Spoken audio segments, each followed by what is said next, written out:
আজ আমরা যাচ্ছি হাওড়ার সবথেকে বড় শিব ঠাকুর দেখতে।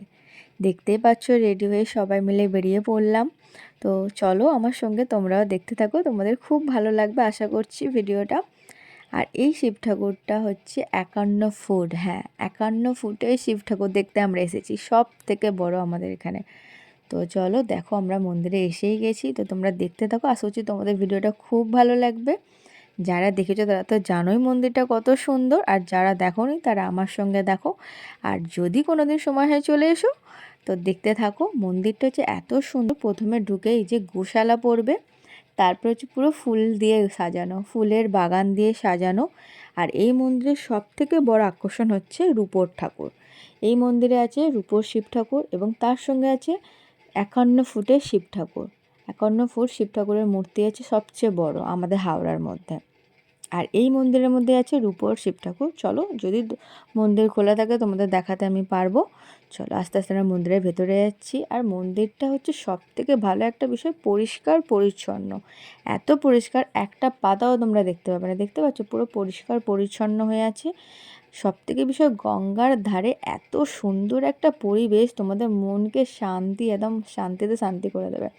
যদি বিকেলটা তোমরা কি এখানে থাকতে পারো, একটুখানি ঘুরতে পারো, অনায়াসে তোমাদের মুড ভালো হয়ে যাবে।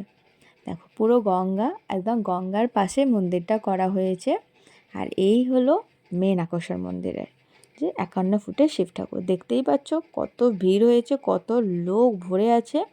তার সাথে এখানে কিন্তু ছোটো ছোটো ভেতরে অনেকগুলো ছোটো ছোটো মন্দির আছে, যেখানে পুজো হয় নিত্য, সকাল বিকাল পুজো হয়, আরতি করা হয় এবং তার সাথে এখনও কিন্তু গান চলছে। সব বয়স্ক মহিলারা বসে বসে ওখানে গান করছে। একটু পরে সন্ধ্যা আরতি শুরু হবে। আর মন্দিরটার ভিউ দেখো এত ভালো, আমি বলে বোঝাতে পারছি না, এত আমার শান্তি লেগেছে গিয়ে মন্দিরটাতে, খুব সুন্দর। যদি কারোর ইচ্ছা হয় একটু ঘুরে আসতে পারো। এই মন্দিরটা নয়া মন্দির বা নতুন মন্দির নামে খ্যাত। আর এই মন্দিরে শিবরাত্রির দিনকে খুব ধুমধাম করে পুজো করা হয়। রোজই খুব ভালো করে পুজো হয়, কিন্তু বিশেষ পুজো করা হয় শিবরাত্রির দিন। এই মন্দিরে পুজো দেওয়ার ব্যবস্থাও করা আছে। যদি তোমরা কেউ চাও পুজো দিতে, তো পুজো দিতেও পারবে। এই মন্দিরের মধ্যেই দোকান আছে, যেখানে ফুল মিষ্টি সব কিছু পাওয়া যায়। ঢোকার বাঁ দিকেই একদম দেখতে পেয়ে যাবে।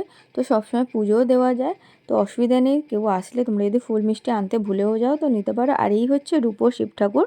তো মন্দিরটা এখন বন্ধ ছিল, তো আমি সাইড দিয়ে একটু করে নেওয়ার চেষ্টা করেছি, দেখতে পাচ্ছ। তো সামনেটা যাওয়ার চেষ্টা করলাম, বাট এখন তো আরতি হচ্ছে না, তো বন্ধ ছিল। চলো ভিডিওটা এখানে এন্ড করলাম। সবাই ভালো থেকো, সুস্থ থেকো, সাবধানে থেকো। আবার দেখা হচ্ছে অন্য ভিডিও। আর ভিডিওটা কেমন লাগলো অবশ্যই জানিও। চলো টাটা।